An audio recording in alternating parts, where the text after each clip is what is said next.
आज का जो हमारा ये वीडियो है, इस वीडियो के अंदर आप प्रॉपर स्टार डेल्टा स्टार्टर की वायरिंग करना सीखोगे। दोस्तों इस वीडियो को देखने के बाद में मैं आपको गारंटी देता हूं आप आसानी से बिना किसी आदमी की मदद लेके स्टार डेल्टा स्टार्टर की वायरिंग को कर पाओगे।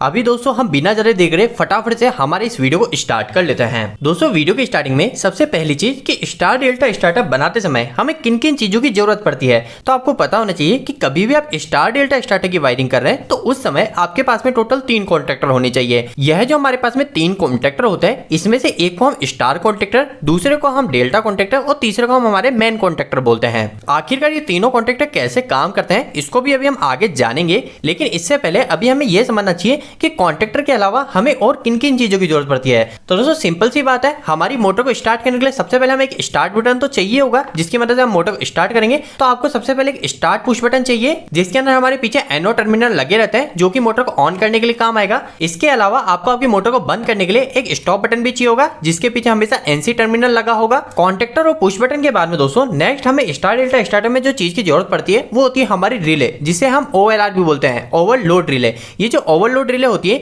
ये हमारी मोटर को प्रोटेक्ट करने का काम करती है। मतलब कि हमारी जो मोटर है वो अगर ज्यादा करंट लेती है तो ये हमारी ओवरलोड रिले हमारे इस स्टार्टर को बंद कर देती है और हमारी मोटर को सुरक्षा देती है। इसके बाद में दोस्तों नेक्स्ट आपको टाइमर की जरूरत पड़ेगी। तो हमारे पास में दो ये अलग अलग टाइप के टाइमर है, ये दोनों ही टाइमर की वर्किंग पूरी तरीके से सेम है। तो इसको भी अभी हम देखेंगे कि आखिरकार टाइमर को कैसे कनेक्ट किया जाता है। और अगर हम आखिरी इक्विपमेंट की बात करें जो कि स्टार डेल्टा स्टार्टर बनाने में काम आएगा, वो होता है हमारा एड ऑन ब्लॉक। तो दोस्तों सारे इक्विपमेंट को देख लेने के बाद में अब हम नेक्स्ट यह जान लेते हैं कि आखिरकार किस तरीके से हम किस इक्विपमेंट को जोड़ते हैं। मतलब कि आखिरकार स्टार डेल्टा स्टार्टर की वायरिंग किस तरीके से की जाती है उसे हम प्रैक्टिकली देख लेते हैं। दोस्तों स्टार डेल्टा स्टार्टर की वायरिंग करते समय हमारे पास में जो सबसे पहली और सबसे मुख्य चीज जो होती है जिस पर हमें काम करना होता है वो होता है हमारे पास में 3 कॉन्ट्रैक्टर।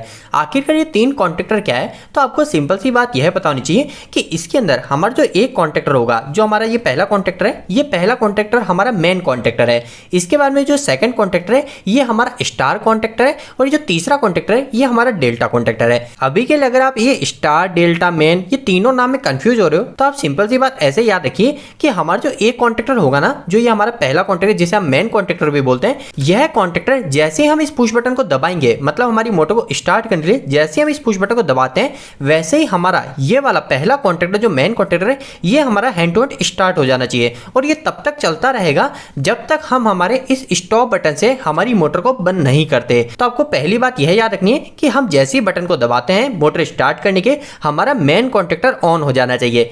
तो दोस्तों पहला पार्ट तो ये होता है हमारा स्टार डेल्टा स्टार्टर के अंदर। इसके बाद में नेक्स्ट चीज क्या होती है, तो आपको ध्यान रखना है जब आप इस बटन को दबाते हो तब क्या होगा, हमारा मेन कॉन्ट्रैक्टर ऑन होगा, लेकिन इसके साथ साथ हमारा ये स्टार कॉन्ट्रैक्टर भी ऑन होना चाहिए। मतलब हमारा जो एक दूसरा कॉन्ट्रैक्टर है ये भी ऑन होना चाहिए। लेकिन यहां पर एक पॉइंट ये आता है कि हमारा जो दूसरा कॉन्ट्रैक्टर हमने स्टार्ट किया, जिसे हम स्टार कॉन्ट्रैक्टर भी बोलते हैं, ये स्टार कॉन्ट्रैक्टर हमारा सिर्फ कुछ समय के लिए ऑन रहना चाहिए। मतलब कि हमने इस पुश बटन को दबाया तो हमारा मेन कॉन्ट्रैक्टर तो स्टार्ट हो गया, जो कि हमारा कंटिन्यू चलता ही रहेगा जब तक हम हमारे इस स्टॉप बटन को नहीं दबाते। लेकिन इस मेन कॉन्ट्रैक्टर के साथ साथ हमारा एक और कॉन्ट्रैक्टर स्टार्ट होगा जो कि हमारा कुछ समय तक चलेगा। अगर हम एवरेज समय की बात करें तो हम 10 से 15 सेकंड के आसपास का टाइम लेते हैं। मतलब कि हमारा जो ये वाला कॉन्ट्रैक्टर है ये हमारा 10-15 सेकंड तक चलेगा। इसके बाद में हमारा जो ये टाइमर है, ये टाइमर क्या करेगा, इस कॉन्ट्रैक्टर को बंद करके हमारा जो स्टार कॉन्ट्रैक्टर है इस कॉन्ट्रैक्टर को बंद करके हमारा इस डेल्टा कॉन्ट्रैक्टर को ऑन कर देगा। अभी दोस्तों यहाँ पर हमारे पास में 2 तरीके के टाइमर है। यह दोनों टाइमर ही हमारी पूरी तरीके से सेम ही है, लेकिन इस दूसरे टाइमर के अंदर कुछ एक्स्ट्रा एडवांटेज भी है। इसके ऊपर भी हम आगे बात करेंगे, लेकिन अभी के लिए आपको सिर्फ इस बातों का ध्यान रखना है कि आखिरकार हमारा स्टार डेल्टा स्टार्टर का फंक्शन कैसे काम करता है, जो कि काफी ज्यादा सिंपल है। हम स्टार्ट बटन को दबाएंगे, हमारा मेन कॉन्ट्रैक्टर और साथ साथ दूसरा जो स्टार कॉन्ट्रैक्टर दोनों ऑन होंगे, और इसके बाद में जो भी हमने इस टाइमर के अंदर टाइम सेट किया है उस टाइम के बाद में हमारा ये दूसरा स्टार कॉन्ट्रैक्टर बंद होके हमारा डेल्टा कॉन्ट्रैक्टर ऑन हो जाएगा। अब आखिरकार ये पूरा प्रोसेस जो हमने देखा, इसकी वायरिंग कैसे की जाती है इसे हम स्टेप बाय स्टेप देख लेते हैं। अब दोस्तों जब भी आप स्टार डेल्टा स्टार्टर की वायरिंग करते हैं तो जो भी आपके पास में 3 कॉन्ट्रैक्टर है, इसके अंदर आपको सबसे पहली चीज ये देखनी कि आखिरकार इसमें मेन कॉन्ट्रैक्टर कौन सा है। और जो भी हमारा मेन कॉन्ट्रैक्टर है उस मेन कॉन्ट्रैक्टर के अंदर आपको ऐसे एक लाके OLR मतलब ओवरलोड रिले को लगा देना है। ये जो OLR होती है ये अलग अलग टाइप की और डिजाइन में भी होती है, लेकिन अभी हम स्नाइडर कंपनी की ये OLR को यूज कर रहे हैं, ओवरलोड रिले को यूज करते हैं। तो अभी सबसे पहली चीज मैं क्या करूंगा, हमारा जो मेन कॉन्ट्रैक्टर है इसके अंदर हमारी इस OLR को लगा दूंगा। तो अगर ये OLR आपके पहले से ही लगी हुई है तो इससे आपको एक बेनिफिट यह भी हो जाता है, आपको डायरेक्ट पता चल जाता है कि आखिरकार हमारा मेन कॉन्ट्रैक्टर कौन सा है। तो अभी के केस में अगर आपके सामने ऐसे डायरेक्ट OLR लगी हुई है तो आपको डायरेक्ट क्लियर हो जाना चाहिए कि हमारा जो ये वाला कॉन्ट्रैक्टर है ये हमारा मेन कॉन्ट्रैक्टर है। अब दोस्तों वायरिंग के अंदर सबसे पहली चीज आपको क्या करनी है, आपको देखना है कि आपके पास में जो भी कॉन्ट्रैक्टर है, जो भी सिस्टम है, ये हमारा 220 वोल्टेज का है, 415 वोल्टेज का है। हमारे इस एग्जांपल के अंदर आप देखेंगे कि हमारे जो कॉन्ट्रैक्टर है इन सभी कॉन्ट्रैक्टर के पीछे यहाँ पर A1 A2 जो लिखा हुआ है यहाँ पे लिखा हुआ है 220 वोल्टेज, मतलब कि हमें इन सभी कॉन्ट्रैक्टर को फेस और न्यूट्रल देना है। इसके अलावा अगर हम हमारे इन टाइमर की बात करें तो ये टाइमर भी हमारे 220 वोल्टेज पे ही ऑपरेट होते हैं। तो इसलिए अभी हम जो वायरिंग उपयोग में लेंगे वो हमारा एक फेस और एक न्यूट्रल वायर को उपयोग में लेंगे। अगर आपके पास में सारे सिस्टम 415 वोल्टेज पे तो उस केस में आप दो फेस की वायरिंग उपयोग में लेंगे। अभी के केस में हम एक फेस और एक न्यूट्रल लेंगे। तो वायरिंग के अंदर सबसे पहली चीज आपको क्या करनी है, जो भी आपके पास में फेस आ रहा है वो हमारा फ्यूज से आ सकता है, हमारा MCB से आ सकता है, हमारा जो भी ये फेस आ रहा है इस फेस वायर को आपको सबसे पहले हमारी जो रिले है ना, इस रिले के अंदर आप देखेंगे हमारा यहाँ पर एक NC टर्मिनल लिखा होता है। तो आपको इस रिले में भी यहाँ पे दिख रहा होगा, यहाँ पे लिखा हुआ है NC और इस वाले कॉन्टैक्ट के आगे लिखा हुआ है NO। तो अभी हमको क्या करना है, हमारा जो भी ये फेस वायर है इस फेस वायर को हमारी इस रिले के एक NC टर्मिनल में लाके जोड़ देना है। इसके बाद में दोस्तों नेक्स्ट आपको क्या करना है, हमारा जो दूसरा NC टर्मिनल है इस रिले का, आपको एक वायर यहाँ से लेना है और इस वायर के आउटपुट को हमारे एक स्टॉप बटन के टर्मिनल में जोड़ देना है, जो कि हमारा NC टर्मिनल होता है। स्टॉप बटन को जोड़ लेने के बाद में नेक्स्ट हमारा स्टार्ट बटन आ जाता है। तो हमें क्या करना है, हमने जो स्टॉप बटन के NC टर्मिनल में फेस दिया था रिले के थ्रू, उस टर्मिनल के आउटपुट से हमें हमारे फेस वायर को लेना है और इस फेस वायर को हम हमारा जो स्टार्ट बटन है इस स्टार्ट बटन के टर्मिनल में ले जाके जोड़ देंगे। अब दोस्तों नेक्स्ट हमें क्या करना है, तो हमें पता है कि हम क्या करना चाहते हैं। जब भी हम हमारे इस स्टार्ट बटन को दबाएं तो हमारा सबसे पहले मेन कॉन्टैक्टर ऑन हो जाना चाहिए। तो अब हम क्या करेंगे, इस स्टार्ट बटन के आउटपुट से हमारा जो फेस यहाँ पे आ रहा था, इस फेस को इस स्टार्ट बटन के आउटपुट से ले जाके हमारे इस कॉन्टैक्टर के A1 टर्मिनल में जोड़ देंगे। तो अभी मैंने यहाँ पे एक वायर ले लिया है, इस वायर की मदद से हम हमारे स्टार्ट बटन के आउटपुट को हमारे मेन कॉन्टैक्टर के A1 टर्मिनल से जोड़ देंगे। या आपको यहाँ पर इस कॉन्टैक्ट में दिख रहा होगा A1 टर्मिनल। तो मैं क्या करूंगा, इस स्टार्ट बटन का जो आउटपुट फेस मिला है उसे मैं हमारे इस A1 टर्मिनल से जोड़ दूंगा। तो दोस्तों इतना करते ही हमारी लगभग मेन कॉन्टैक्टर की वायरिंग हो चुकी है, लेकिन अभी हमारे मेन कॉन्टैक्टर ऑन नहीं होगा। हम स्टार्ट बटन दबाएंगे ये ऑन नहीं होगा, क्योंकि अभी तक हमने हमारे इस मेन कॉन्टैक्टर को न्यूट्रल नहीं दिया है। यहाँ पर हमारे इस कॉन्टैक्टर पे लिखा है इसके A1 A2 पे हमें 220 वोल्टेज देना है। तो अभी हमने सिर्फ फेस दिया है, अभी हमें A2 पे न्यूट्रल भी जोड़ना है। तो अभी हम क्या करते हैं, हमारा जो न्यूट्रल है इस न्यूट्रल को हमारे A2 टर्मिनल से जोड़ देते हैं। तो दोस्तों हमने हमारे इस ब्लैक वायर की मदद से इस कॉन्टैक्टर को न्यूट्रल भी दे दिया है। अब हम नेक्स्ट क्या करते हैं, हमारा जो फेस वायर और न्यूट्रल वायर है इसके अंदर हम सप्लाई को ऑन कर देते हैं। तो अभी मैंने हमारी सप्लाई को ऑन कर दिया है। तो आप देख सकते हैं कि हमारे जो रिले के अंदर हमने फेस वायर दे रखा है, जो रिले का NC है इसके अंदर फेस वायर दे रखा है। यहाँ पे हमारा टेस्टर ग्लो होना चाहिए, क्योंकि यहाँ पे फेस आना चाहिए। तो यहाँ पर फेस आ रहा है। तो अब हम हमारे अभी तक की जो भी हमने वायरिंग करी इसको चेक कर लेते हैं। अभी तक की वायरिंग के अंदर हमने सिंपल सी चीज यही करी है कि हमने हमारे स्टार्ट और स्टॉप का बटन दबा दिया है, जिसकी वजह से हमारे मेन कॉन्टैक्टर बंद और चालू होएगा। तो अभी मैं क्या करता हूँ, इस स्टार्ट के बटन को दबाता हूँ तो हमारा जो मेन कॉन्टैक्टर है ये चालू हो रहा है। लेकिन दोस्तों यहाँ पर एक चीज आपको देखने को मिल रही है कि हम जब तक इस बटन को दबा रहे हैं तब तक ही हमारे मेन कॉन्टैक्टर ऑन हो रहा है। जैसे हम हमारे इस बटन को छोड़ रहे हैं, स्टार्ट बटन को छोड़ रहे हैं, वैसे ही हमारे जो कॉन्टैक्टर है कॉन्टैक्टर बंद हो जा रहा है। तो आखिरकार इसके पीछे रीजन क्या है। तो दोस्तों अगर कभी भी आपके सामने इस तरीके की सिचुएशन आती है कि जब तक आप आपके बटन को दबाते हो तब तक ही आपकी पावर सप्लाई आगे जा रही है, आपका कॉन्टैक्टर ऑन हो रहा है, और जैसे ही आप इसको छोड़ रहे हो तब आपकी पावर सप्लाई कट के आपका ये कॉन्टैक्टर बंद हो रहा है। तो ऐसा होने के पीछे की जो वजह होती है वो होती है हमारी होल्डिंग। मतलब कि हमारा जो यह सर्किट है इस सर्किट के अंदर अभी होल्डिंग बाकी है। तो अब हम क्या करते हैं, हमारे होल्डिंग को कर लेते हैं इस सर्किट के अंदर, जिसके कारण क्या होगा, अगर हम हमारे इस स्टार्ट बटन को छोड़ भी देंगे दबा के तो भी हमारे मेन कॉन्टैक्टर चालू ही रहेगा, वो बंद नहीं होगा। दोस्तों आखिरकार होल्डिंग कैसे की जाती है, तो होल्डिंग करना काफी ज्यादा आसान है। हमारे जिस भी बटन से हमको होल्डिंग करनी है, जैसे कि अभी के केस में हमको क्या करना है, हमारे इस बटन से होल्डिंग करनी है ना, कि हमारे ये बटन को हम छोड़ दे तो भी हमारे कॉन्टैक्टर ऑन हो, तो हमको क्या करना है, इस बटन से हमको दो वायर को लेना है। मतलब कि हमारे जो इस बटन से आउटपुट में A1 में जो फेज जा रहा है इसके साथ में हमें एक और वायर लेना है, और साथ ही साथ इस बटन के पहले से भी हमें एक वायर को लेना है। दोस्तों जैसा मैंने आपको बताया वैसे ही मैंने दो वायर को ले लिए हैं। यहाँ पर दोस्तों मैंने हमारे पहले वायर को स्टार्ट पुश बटन के इनपुट से हमारे जोड़ दिया है और हमारा आउटपुट यहाँ पे मिल गया है। इसके अलावा हमारा जो दूसरा वायर है, इस दूसरे वायर को जैसे मैंने आपको बताया हमारा जो स्टार्ट बटन है, इस स्टार्ट बटन के आउटपुट से हम ले लेंगे। तो इसे भी मैं यहाँ पे जोड़ देता हूँ। तो दोस्तों जैसा मैंने आपको बताया होल्डिंग के लिए हमें 2 वायर की जरूरत पड़ती है। तो वो 2 वायर को हमको कैसे कनेक्ट करना है, तो हमको स्टार्ट बटन जो भी जिससे हमें होल्ड कराना है कॉन्टेक्टर को, उसके इनपुट से और आउटपुट से हमें दोनों वायर को जोड़ देना है। तो अभी मैंने वही चीज यहाँ पे कर ली है। अब इसके बाद में नेक्स्ट आपको क्या करना है, आपके पास में जो ये दोनों वायर आए ना, इन दोनों वायर को हमारा जो एक कॉन्टेक्टर है जिसको हमको होल्ड करना है, बटन छोड़ने के बाद भी जिसको चालू रखना है, उस कॉन्टेक्टर में आपको जाकर देखना है और वहां पर देखना है कि आपको NO टर्मिनल आपको देखने को मिल रहा है नहीं मिल रहा। जैसे कि हमारा जो ये कॉन्टेक्टर है, इस कॉन्टेक्टर में आपको देखने को मिल रहा है यहाँ पे L1 L2 L3 लिखा हुआ है। मतलब ये होता है कि हमारा रेड फेस, येलो फेस और ब्लू फेस, जो कि हम हमारी 3 फेस की मोटर चलाएंगे, यहाँ पर हम RYB लाके जोड़ेंगे।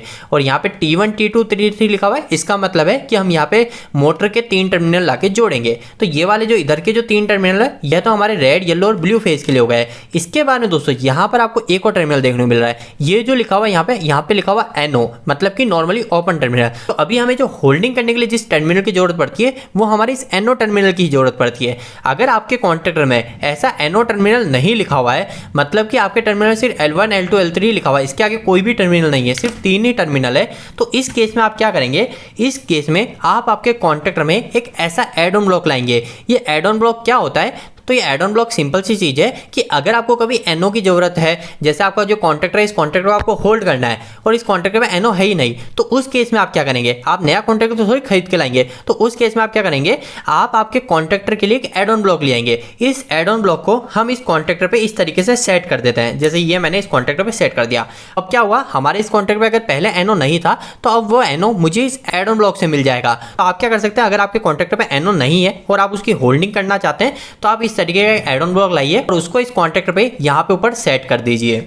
अभी के केस में हमारे इस कॉन्ट्रैक्टर में NO टर्मिनल है, तो इसकी मदद से हम आसानी से होल्डिंग कर लेंगे। तो हमें क्या करना है, ये जो स्टार्ट बटन से 2 वायर मिले, इसमें से एक वायर को हमारे एक NO टर्मिनल पे जोड़ देना है और पहले वायर को जोड़ लेने के बाद में हमारा जो दूसरा वायर है, इस दूसरे वायर को हमारे इस कॉन्ट्रैक्टर के दूसरे NO टर्मिनल पे जोड़ देना है। दोस्तों हमने हमारे इस होल्डिंग के दोनों वायर को कॉन्ट्रैक्टर के NO टर्मिनल से जोड़ दिया है। अब हम हमारे इस कॉन्ट्रैक्टर को चला के देख लेते हैं कि आखिरकार होल्डिंग बराबर हो रही है नहीं हो रही है। तो हमें क्या करना है, हमारे स्टार्ट बटन को दबाना है। तो हम स्टार्ट बटन को दबाते हैं और हमने दबाकर हमारे इस बटन को छोड़ भी दिया है, लेकिन हमारा जो कॉन्ट्रैक्टर है, ये कॉन्ट्रैक्टर अभी भी ऑन है, ये अभी भी एनर्जाइज हो रखा है। अगर हमें इस कॉन्ट्रैक्टर को बंद करना है, तो हमें हमारे इस स्टॉप बटन को दबाना होगा। तो मैं स्टॉप बटन को दबाता हूं, तो हमारा कॉन्ट्रैक्टर बंद हो जाता है। तो दोस्तों अभी आपने अच्छे से होल्डिंग को समझ लिया है। अभी यहाँ पर आपको एक बात पता होनी चाहिए कि अगर आपको अभी तक पूरी वायरिंग क्लियर हो गई है, तो इसका मतलब है कि आप आसानी से ड्यूल स्टार्टर, जो ड्यूल स्टार्टर वायरिंग होती है, डायरेक्ट ऑनलाइन स्टार्टर, उसे आप आसानी से बना सकते हैं। अगर हम इस वायरिंग को यहाँ तक छोड़ देते हैं, तो ये हमारे ड्यूल स्टार्टर की ही वायरिंग है। यानी कि हमारा जो स्टार डेल्टा स्टार्टर होता है, इसके अंदर जो स्टार्टिंग की जो वायरिंग होती है, जो मेन कॉन्ट्रैक्टर रहती है, ये हमारी पूरी ड्यूल स्टार्टर की होती है। इसके बाद में हम इस ड्यूल स्टार्टर को ही एडवांस में ले जाते हैं, जिसके लिए हम हमारे इस ड्यूल स्टार्टर के साथ में 2 कॉन्ट्रैक्टर को जोड़ते हैं, जिसमें हम एक को स्टार कॉन्ट्रैक्टर बोलते हैं और दूसरे को डेल्टा कॉन्ट्रैक्टर बोलते हैं। तो इस ड्यूल स्टार्टर को हम स्टार डेल्टा स्टार्टर में कैसे कन्वर्ट करें, उसे भी हम फटाफट से और आसानी से समझ लेते हैं। दोस्तों इसके पहले मैं आपको एक और काफी ज्यादा जरूरी बात बता देना चाहता हूं, जो आपको भविष्य में काफी ज्यादा टाइम भी बचाएगी। आपको पता होनी चाहिए कि अभी हमने क्या किया था, हमने हमारे होल्डिंग के लिए इस NO पुश बटन से 2 वायर को लिए थे। ये आपको दिख रहा है, ये पहला वायर और ये दूसरा वायर। इन दोनों वायर को हमने NO टर्मिनल में लाके जोड़ा। इसकी मदद से हमने हमारे इस कॉन्ट्रैक्ट की होल्डिंग कर ली। लेकिन दोस्तों प्रैक्टिकल इंडस्ट्री के अंदर आप सिर्फ एक वायर को लाके भी आपकी होल्डिंग को कर सकते हैं। आखिरकार आप ऐसा कैसे करेंगे, तो काफी ज्यादा सिंपल सा है। आपको यहाँ पे दिख रहा है, हमने एक वायर तो इसके स्टार्ट बटन के पहले से लिया, तो ये आपको इंडस्ट्री में भी लाना पड़ेगा। लेकिन हमारा जो दूसरा वायर है, जो हमने इस स्टार्ट बटन के आउटपुट से निकाला था, इस वायर को हमने जो लाए थे ना, इसको हमको लाने की जरूरत नहीं पड़ती। कि आप देख सकते हो कि हम ऑलरेडी एक वायर को ले जाके हमारे इस कॉन्ट्रैक्टर में जोड़ रहे हैं। हम हमारे काम को आसान करने के लिए क्या कर सकते हैं, हमारा जो ये वायर है, इस वायर को हम इतना दूर से ना लाएं। हमारा जो स्टार्ट बटन है, इस स्टार्ट बटन से सिर्फ एक ही वायर को लाएं, जो कि हम हमारे A1 टर्मिनल में जोड़ देंगे। हमारा जो दूसरा वायर, जिसको हमको होल्डिंग के लिए जरूरत है, इस होल्डिंग के वायर को हम हमारे डायरेक्ट A1 में ही जोड़ देंगे। जिसकी वजह से क्या होगा, हमें इसी फेस को तो यहाँ पे चाहिए। हमारा जो स्टार्ट बटन जो फेस आ रहा है, ये फेस ही तो हमें इस NO टर्मिनल पे चाहिए, तो वो तो ऑलरेडी हमें मिल ही रहा है। तो अगर आप इस तरीके से इस लूप को A1 टर्मिनल पे जोड़ देंगे, तो इसकी मदद से क्या होगा, आपका वायर भी बचेगा, आपको स्टार्ट बटन तक वायर भी नहीं ले जाना पड़ेगा, और दूसरी चीज आपका टाइम भी बच जाएगा। एक बेसिक चीज है जो कि आपकी इंडस्ट्री में आपको काफी ज्यादा मदद करेगी। और दोस्तों नेक्स्ट सवाल आता है कि आखिरकार इस ड्यूल स्टार्टर को स्टार डेल्टा स्टार्टर में किस तरीके से कन्वर्ट करेंगे। तो ये काफ़ी ज़्यादा आसान है। आपको सिर्फ एक टाइमर की जरूरत पड़ती है। एक टाइमर अगर आप ले आते हैं तो आप आसानी से इस चीज को परफॉर्म कर सकते हैं। हमारे पास में यहाँ पे दो अलग अलग टाइमर है, एक हमारा नॉर्मल टाइमर है, एक दूसरा हमारा एडवांस टाइमर है जो कि हमारा टेंस कंपनी का टाइमर है जिसका मॉडल नंबर ERV-YU है। दोस्तों यह जो टाइमर है यह पर्टिकुलर स्टार डेल्टा स्टार्टर के लिए ही उपयोग में लिया है। यहाँ पे लिखा हुआ है स्टार डेल्टा स्टार्टर रिले, मतलब कि ये जो पर्टिकुलर टाइमर बनाया गया है ये सिर्फ स्टार डेल्टा स्टार्टर के लिए बनाया गया है। आखिरकार हमारा ये जो टेंस का टाइमर है इसमें हमें क्या बेनिफिट देखने मिल रहा है, तो पहला बेनिफिट तो ये हो जाता है कि जब भी हम हमारा स्टार कॉन्ट्रैक्टर ऑन करते हैं, हम क्या करते हैं मोटर को स्टार्ट करते हैं तो मैन के साथ में हमारा स्टार कॉन्ट्रैक्टर होता है, लेकिन हम जो भी यहाँ पे टाइम सेट करते हैं, जो भी टाइमर में टाइम सेट करते हैं, इसके बाद में हमारा स्टार कॉन्ट्रैक्टर बंद होकर हमारा डेल्टा कॉन्ट्रैक्टर ऑन हो जाता है। तो जब हमारी ये कन्वर्जेशन की सिचुएशन होती है, मतलब कि स्टार कॉन्ट्रैक्टर बंद होकर डेल्टा कॉन्ट्रैक्टर ऑन होता है, तो उस समय कई बार क्या होता है हमारा ये कॉन्ट्रैक्टर फंसा हुआ रह जाता है, मतलब कि हमारा स्टार कॉन्ट्रैक्टर पूरी तरीके से ओपन नहीं हुआ, उसके पहले हमारा डेल्टा कॉन्ट्रैक्टर ऑन हो गया। तो उस वजह से हमें कई बार इस बात का डर रहता है कहीं कोई शॉर्ट सर्किट ना हो जाए। तो इसी चीज से बचने के लिए हमारा जो टेंस कंपनी का टाइमर है, इस टाइमर के अंदर हमें दो टाइम रेंज देखने को मिलती है। पहली जो टाइम रेंज है वो हमारी नॉर्मल टाइम रेंज है जो आपको इस टाइमर में भी देखने को मिलती है, जिसकी मदद से हम स्टार से डेल्टा कितने समय में हमारा चेंज होना चाहिए वो हम यहाँ से सेट कर सकते हैं। अगर हम 15 सेकंड कर देंगे तो हमारा 15 सेकंड तक स्टार कॉन्ट्रैक्ट चलेगा, उसके बाद में 15 सेकंड के बाद में स्टार बंद होकर डेल्टा ऑन हो जाएगा। लेकिन दोस्तों यहाँ पर जो दूसरा टाइमर है, इस टाइमर का काम ये है कि हमारा जो स्टार कॉन्ट्रैक्टर है वो स्टार कॉन्ट्रैक्टर बंद होगा उसके कितने सेकंड के बाद में हमारा डेल्टा कॉन्ट्रैक्टर ऑन होना चाहिए, मतलब कि हैंड टू हैंड, जैसे स्टार बंद हुआ hand to hand delta on नहीं होगा। आप यहाँ पे जो टाइमर डालोगे ना, यहाँ पर जो टाइम रेंज डालोगे इस दूसरे टाइमर से, उतनी देर के बाद में हमारा डेल्टा कॉन्ट्रैक्टर ऑन होगा। उदाहरण के तौर पे अगर हमने यहाँ पर इसे 250 मिली सेकंड पे सेट कर दिया, यहाँ पर जो रेंज है वो है 10 मिली सेकंड से 500 मिली सेकंड, अगर हमने यहाँ पे इसे 250 मिली सेकंड सेट कर दिया तो उस केस में क्या होगा, जब भी हमारे इस टाइमर के ऊपर वाली टाइम रेंज सेट हो जाएगी, मतलब हमने 15 सेकंड किया तो 15 सेकंड हमारा स्टार कॉन्ट्रैक्ट चलेगा, 15 सेकंड बाद हमारा स्टार कॉन्ट्रैक्टर तो बंद हो जाएगा। उसके बाद में हमारा जो टाइमर है ये टाइमर एक और टाइम को सेंस करेगा, मतलब कि 250 मिली सेकंड का वेट करेगा, और 250 मिली सेकंड पूरे होने के बाद में हमारा यह टाइमर डेल्टा कॉन्ट्रैक्टर ऑन करा देगा। तो ये हमारा एक एक्स्ट्रा बेनिफिट हमारे टेंस के टाइमर से हमें मिलता है। इसके अलावा और भी कुछ बेनिफिट है, जैसे कि यहाँ पे हमें इंडिकेशन लैंप देखने को मिल रहा है। अगर हमारा टाइमर ऑन है तो यहाँ पर आपको ऑन शो करेगा। इसके अलावा हमारा टाइमर जो है वो स्टार में सप्लाई दे रहा है, डेल्टा में दे रहा है, वो आपको यहाँ पे शो हो जाएगा। हमें ये इसके बेनिफिट देखने को मिल जाते हैं। अभी हम क्या करते हैं, हम इस टाइमर को प्रैक्टिकली इंस्टॉल करके देख लेते हैं आखिरकार हम हमारे स्टार डेल्टा स्टार्टर में टाइमर को कैसे लगाते हैं। इसके लिए आपको वापस से कुछ वायर की आवश्यकता होगी। आपको सबसे पहली चीज क्या करनी है, आपको करना है दोस्तों हमारा जो स्टार्ट बटन है जिसको दबाते ही हमारा क्या हो रहा था, हमारा मेन कॉन्ट्रैक्टर ऑन हो रहा था। इसी के साथ में हम क्या करेंगे, इसी स्टार्ट बटन के आउटपुट से, जो हमारा आउटपुट है, इस आउटपुट से हम हमारे इस टाइमर को भी ऑन करा देंगे, जिसकी मदद से हमारी गिनती शुरू हो जाएगी। तो हम क्या करते हैं, हमारे इस वायर की मदद से जो हमारा स्टार्ट बटन है, इस स्टार्ट बटन से एक वायर को ले लेते हैं और उस वायर को ले जाके हमारे इस टाइमर के A1 टर्मिनल से जोड़ देते हैं। दोस्तों इस वायर को जोड़ लेने के बाद में अब जैसे ही हम हमारे इस बटन को दबाएंगे हमारा मेन कॉन्ट्रैक्ट के साथ साथ हमारा टाइमर भी ऑन हो जाएगा। लेकिन अभी हमारा टाइमर ऑन नहीं होगा। क्यों नहीं होगा, क्योंकि अभी हमने हमारे इस टाइमर को सिर्फ फेस सप्लाई दी है। तो हम क्या करते हैं, हमारे इस टाइमर को भी न्यूट्रल दे देते हैं। इसके साथ साथ हम क्या करते हैं, हमारे जो बाकी दो कॉन्ट्रैक्टर है जिसे हम आगे जोड़ेंगे, एक स्टार कॉन्ट्रैक्टर और एक डेल्टा कॉन्ट्रैक्टर, इन दोनों के अंदर भी हम न्यूट्रल देते हैं, क्योंकि आगे जाके भी हमें न्यूट्रल देना पड़ेगा। तो सबसे पहले अभी हम एक न्यूट्रल लाते हैं और उस न्यूट्रल को हमारे टाइमर, हमारा स्टार कॉन्ट्रैक्टर और डेल्टा कॉन्ट्रैक्टर, इन तीनों को लाके दे देते हैं। न्यूट्रल की वायरिंग को पूरा करने के लिए हम दो वायर को लेके आए हैं। एक से हम हमारे टाइमर को न्यूट्रल देंगे और दूसरे हम हमारे कॉन्ट्रैक्टर को न्यूट्रल देंगे। अभी के लिए हमारे पास में जो न्यूट्रल सप्लाई है वो न्यूट्रल सप्लाई हमारे इस मेन कॉन्ट्रैक्टर के A2 टर्मिनल पे आ रही है। हमने यहाँ पे इसे फेस और न्यूट्रल दे रखा है, तो न्यूट्रल हमारे यहाँ पे आ रही है। तो हम क्या करेंगे, यहीं से एक लूप ले लेंगे न्यूट्रल का और उसे हम हमारे इस टाइमर और कॉन्ट्रैक्टर पे भी दे देंगे। तो दोस्तों हमने न्यूट्रल की पूरी वायरिंग को कर लिया है, हमने सभी जगह न्यूट्रल को जोड़ दिया है। अब इसके बाद में हमें हमारे इस टाइमर की मदद से इन दोनों कॉन्ट्रैक्टर को ऑन कराना है सीक्वेंस वाइज, मतलब पहले स्टार को ऑन कराना है, फिर हमने जो टाइमिंग सेट करी उसके बाद में स्टार बंद करके डेल्टा को ऑन कराना है।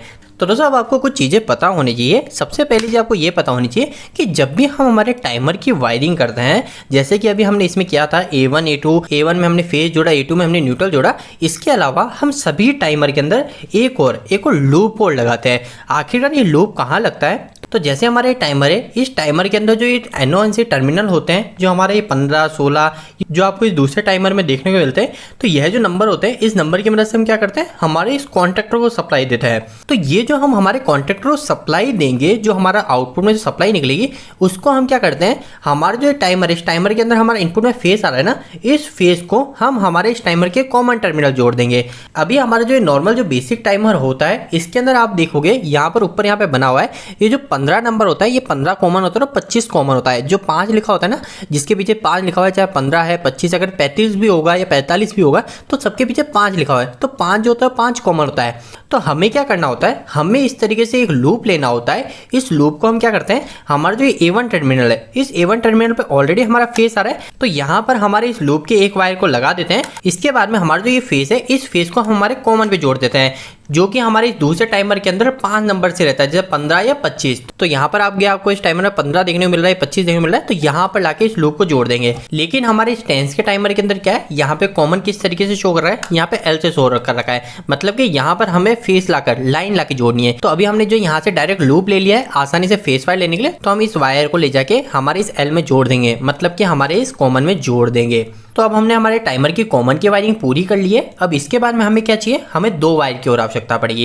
ये 2 वायर किस चीज़ के लिए, तो पहला हम हमारे इस टाइमर से स्टार कॉन्ट्रैक्टर ऑन कराएंगे और दूसरा हम हमारे इस टाइमर की मदद से डेल्टा कॉन्ट्रैक्टर ऑन कराएंगे। तो हमारे इस टेंस के टाइमर के अंदर आपको स्टार और डेल्टा कॉन्ट्रैक्टर जोड़ना काफ़ी ज़्यादा आसान है। यहाँ पर इन्होंने नीचे साफ दिखा रखा है, यहाँ पे स्टार का मार्क दे रखा है, जिससे हमें पता चल जाएगा कि हमें इस जगह से सप्लाई लेकर हमारे स्टार के कॉन्ट्रैक्टर को जोड़ना है, ताकि हमारा स्टार कॉन्ट्रैक्टर होना, और यहाँ पे डेल्टा बना रखा है, जिससे पता चलता है कि हम इस डेल्टा वाले से आउटपुट निकाल के हमारे इस डेल्टा कॉन्ट्रैक्टर में सप्लाई देंगे। लेकिन अगर आपके पास में ये वाला टाइमर नहीं है, तो उस केस में अगर आप इस टाइमर में करना चाहते हैं, तो इस तरीके के टाइमर में क्या रहता है, हमारा जो 6 नंबर होता है, जो हमारा 16 है, 26 है या 36 है या कुछ भी हो, आपके जिसमें लास्ट में 6 नंबर लिखा हुआ है, जैसे अगर इस टाइमर की बात करें तो इसमें यहाँ पे 16 और 26 है, तो यहाँ पर जो 16 नंबर है, इस 16 नंबर से आउटपुट ले जाके आप स्टार कॉन्ट्रैक्टर पे जोड़ेंगे, और इसके बाद में जो 18 नंबर होगा, जिसके पीछे 8 लिखा हुआ है, इसका आउटपुट ले जाके आप डेल्टा में जोड़ेंगे। अभी के केस में हम हमारे टेंस वाले टाइमर की वायरिंग कर लेते हैं, जो कि काफी ज्यादा आसान है। अगर आप भी इस टाइमर को खरीदना चाहते हैं, इसके बारे में जानकारी लेना चाहते हैं, तो आपको डिस्क्रिप्शन बॉक्स में नंबर मिल जाएंगे, आप उस नंबर पर डायरेक्ट कॉल करके इस टाइमर के बारे में अच्छे जानकारी ले सकते हैं और इस टाइमर को बाय भी कर सकते हैं। अभी के लिए हम क्या करते हैं दोस्तों, हमारे जो दोनों वायर है, एक वायर को हम हमारे स्टार में जोड़ देते हैं और हमारा जो दूसरा वायर है, दूसरे वायर को हम हमारे डेल्टा में जोड़ देते हैं। तो अब हमें हमारे इस टाइमर के आउटपुट से दोनों वायर मिल चुके हैं, एक स्टार में जोड़ना है और एक डेल्टा में जोड़ने के लिए, जिसमें हमारे स्टार वाले आउटपुट को स्टार कॉन्ट्रैक्ट में जोड़ना है और डेल्टा वाले को डेल्टा में जोड़ना है। लेकिन दोस्तों, जब भी हम यहाँ पे स्टार और डेल्टा की वायरिंग करते हैं, तो इस समय हम एक और चीज का ध्यान रखते हैं, जिसे हम इंटरलॉकिंग बोलते हैं। अगर अभी आप इस स्टार वाले वायर को डायरेक्ट भी स्टार में जोड़ देंगे, तो भी कोई प्रॉब्लम नहीं आएगी, आपका स्टार्टर पूरी तरीके से वर्क करेगा। लेकिन दोस्तों, हम फिर भी क्या करते हैं, हमारे इंटरलॉकिंग को लगाते हैं। आखिरकार ये इंटरलॉकिंग क्या फायदा पहुंचाती है, तो इसके ऊपर मैंने एक डेडिकेटेड वीडियो बना रखा है, वो वीडियो आपको इसी वीडियो के एंड डिस्क्रिप्शन में मिल जाएगा। आप वो वीडियो को देखिए, आपको इंटरलॉकिंग अच्छे से समझ में आ जाएगा कि आखिर इंटरलॉकिंग क्यों करते हैं और कैसे करते हैं। लेकिन अभी के केस में हम डायरेक्ट बात करें, तो आपको क्या करना पड़ेगा, आपको आपके जो कॉन्ट्रैक्टर है, इस कॉन्ट्रैक्टर पे एक NC टर्मिनल की जरूरत पड़ेगी। अभी हमारे जो कॉन्ट्रैक्टर है, इन दोनों ही कॉन्ट्रैक्टर पे किसी पे भी NC टर्मिनल नहीं है, इस पे भी यहाँ पे NO एक एक्स्ट्रा टर्मिनल है और दूसरे वाले कॉन्ट्रैक्टर पे सिर्फ एक NO ही एक्स्ट्रा है। अभी हमारे पास में NC नहीं है। तो मैंने आपको क्या बोला था, अगर आपको कभी भी NO या NC की जरूरत पड़ेगी, तो आप क्या कर सकते हैं, इस तरीके का एक एड ऑन ब्लॉक ला सकते हैं। तो यह जो एड ऑन ब्लॉक है, इस एड ऑन ब्लॉक में यहाँ पे मेरे पास में एक एक्स्ट्रा NO मिल जाएगा और एक NC मिल जाएगा। अभी मेरे को सिर्फ NC चाहिए, तो मैं सिर्फ एक NC को उपयोग में ले लूंगा। तो आपको इस बात का ध्यान रखना है, कभी भी इंटरलॉकिंग की बात आती है तो आपको NC टर्मिनल की जरूरत पड़ती है। तो अभी हमारे पास में NC टर्मिनल नहीं है, तो हम क्या करेंगे, एक NC टर्मिनल का एड ऑन ब्लॉक इस पे लगा देंगे और दूसरा एक और एड ऑन ब्लॉक हम इस पे भी लगा देंगे। अब मेरे पास में हमारे जो दोनों कॉन्ट्रैक्टर है, इन दोनों ही कॉन्ट्रैक्ट में NC मिल चुके हैं। तो दोस्तों, इंटरलॉकिंग में काफी ज्यादा सिंपल सा होता है। जो हमारा जो स्टार कॉन्ट्रैक्टर में जो हमें सप्लाई जोड़नी है, अभी मेरे को क्या करना है, इस वायर को स्टार में जोड़ना है ना, तो अभी मैं क्या करूंगा, डायरेक्ट स्टार में नहीं जोड़ूंगा। मेरे को इंटरलॉकिंग इस स्टार कॉन्ट्रैक्ट किसके साथ करना है, मेरे डेल्टा के साथ करना है। तो मैं क्या करूंगा, हमारा जो ये वायर है, जिसको मेरे को स्टार में सप्लाई ले जाके जोड़नी है, इसको मैं पहले जो डेल्टा के साथ मेरे को इंटरलॉकिंग करना है ना, तो मैं क्या करूंगा, जो डेल्टा का एक NC है, इस NC टर्मिनल में ले जाके मैं पहले इसमें जोड़ दूंगा।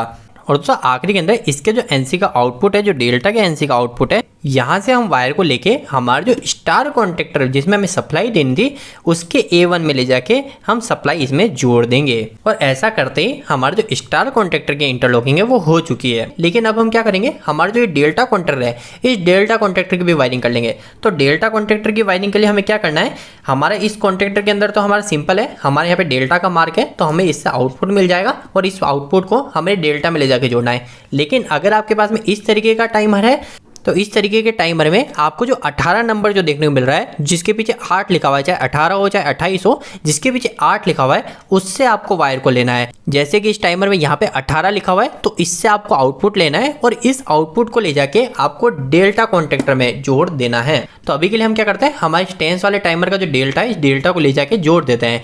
लेकिन वापस हमको इस बात का ध्यान रखना है कि हम इंटरलॉकिंग कर रहे हैं, तो इंटरलॉकिंग करने के लिए हम क्या करेंगे, हम डायरेक्ट डेल्टा के कॉन्टेक्टर में ले जाके सप्लाई नहीं जोड़ेंगे। हम उसके पहले हम जिससे इंटरलॉकिंग करना चाह रहे हैं, हम स्टार से इंटरलॉकिंग करना चाह रहे हैं, तो हम हमारे स्टार में एक एनसी टर्मिनल को यूज लेंगे।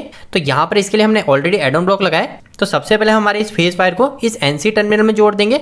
इसके बाद में हम हमारे एक और वायर का उपयोग लेंगे जिसकी मदद से हम क्या करेंगे, हम हमारे इस एनसी से सप्लाई को लेके हमारे जो डेल्टा कॉन्टेक्टर है इस डेल्टा कॉन्टेक्टर में ले जाके सप्लाई को जोड़ देंगे। और दोस्तों इतना करते ही हमारे स्टार डेल्टा स्टार्टर की पूरी वायरिंग कंप्लीट हो चुकी है। अब हम इसको एक बार प्रैक्टिकली टेस्ट कर लेते हैं। तो इसके लिए हम क्या करते हैं, हमारे स्टार बटन को दबाते हैं। स्टार बटन दबाते ही आप देखेंगे कि हमारा मेन कॉन्टेक्टर भी ऑन हो गया और साथ ही साथ हमारा स्टार कॉन्टेक्टर भी ऑन हो गया और यहाँ पे हमारे टाइमिंग भी चालू हो गई। और जैसे हमारी ये टाइमिंग पूरी हो गई तो क्या हुआ, हमारा स्टार कॉन्टेक्ट बंद हो गया और हमारा डेल्टा कॉन्टेक्टर ऑन हो गया। अभी हम इसी चीज़ को वापस से कर लेते हैं, हमारे स्टॉप बटन को दबा के वापस से इसको बंद करते हैं। तो हमने इसे बंद कर दिया है। अब हम क्या करते हैं, हमारे इस टाइमर को यहाँ से थोड़ा सा बढ़ा लेते हैं। अगर हम हमारे इस टाइमर के टाइम रेंज की बात करें तो यहाँ पर मैं जो टाइम की लिमिट है वो हमारे 0.1 से लेके हमारे 30 सेकंड तक सेट कर सकता हूँ। तो अभी मैं क्या करता हूँ, इसे 15 सेकंड पे सेट करता हूँ। मतलब कि हमारा जो स्टार से डेल्टा कन्वर्जेशन होगा वो हमारा 15 सेकंड के बाद होगा। 15 सेकंड तक मोटर हमारी स्टार में चलेगी और 15 सेकंड के बाद हमारी मोटर डेल्टा में रन होगी। तो अभी हमने वो सेट कर दिया है। और इसके अलावा जो स्टार बंद होने के बाद जो डेल्टा चलेगा उसके बीच में कितने सेकंड का गैप रखना है, तो यहाँ पर मैंने 500 मिली सेकंड का रख रखा है। तो ये भी पूरी तरीके से सही है। तो अगर आप इस टाइमर के बारे में अधिक जानकारी चाहते हैं तो डिस्क्रिप्शन बॉक्स में मोबाइल नंबर है, आप डायरेक्ट कॉल कर इसके बारे में जानकारी और इसे मंगवा सकते हैं। अभी हम एक बार वापस से हमारे स्टार्टर को ऑन करते हैं। तो ऑन करते ही हमारा मेन कॉन्टेक्टर हो गया, हमारा टाइमर भी ऑन हो गया। टाइमर ऑन होते ही टाइमर ने हमारे स्टार कॉन्टेक्टर ऑन कर दिया और यहाँ पे 15 सेकंड गिनती चलने लग गई। अब 15 सेकंड जैसे ही पूरे हो जाएंगे उसके बाद में क्या होगा, हमारे स्टार बंद हो जाएगा। तो 15 सेकंड जैसे ही होते हैं हमारा स्टार बंद हो जाएगा। ये स्टार हमारा बंद हो गया। अब 15 सेकंड के बाद में हमारा 500 मिली सेकंड का गैप रहा और 500 मिली सेकंड जैसे पूरे हुए उसके बाद में हमारा स्टार बंद हो गया, हमारा डेल्टा चालू हो गया। अब हमारी जो मोटर है वो मोटर कंटिन्यू ऐसे ही चलती रहेगी, हमारा मेन भी ऑन रहेगा और हमारी मोटर डेल्टा में चलती रहेगी। और यह मोटर और ये स्टार्टर हमारा तब तक चलता रहेगा जब तक या तो हम हमारे यहाँ से स्टॉप बटन नहीं दबाते। इसके अलावा अगर हमारी मोटर कभी ज्यादा करंट लेती है तो उस केस में हमारी जो रिले है वो रिले हमारे इस स्टार्टर को बंद कर देगी, वो कुछ इस तरीके से बंद कर देगी। तो दोस्तों उम्मीद है कि आज के इस वीडियो के माध्यम से आपको प्रैक्टिकली अच्छे समझ में आया होगा कि आखिर स्टार डेल्टा स्टार्टर किस तरीके से बनाया जाता है। अगर आप स्टार डेल्टा स्टार्टर की पावर वायरिंग को भी समझना चाहते हो तो इसके ऊपर ऑलरेडी एक डेडिकेटेड वीडियो बना हुआ है, उसका लिंक आपको वीडियो के एंड स्क्रीन में दिख रहा होगा, आप उस वीडियो को भी चेक कर सकते हैं। आपको आज का ये वीडियो कैसा लगा, वीडियो को लाइक करके जरूर बताएं। अगर कुछ भी सवाल इस वीडियो के प्रति इलेक्ट्रिकल जो आप मुझे नीचे कमेंट बॉक्स में कमेंट करके पूछ सकते हैं। इलेक्ट्रिकल वीडियो सिर्फ पसंद करते हैं आज हमारे चैनल को सब्सक्राइब कर लीजिए। आज के लिए इतना ही, धन्यवाद।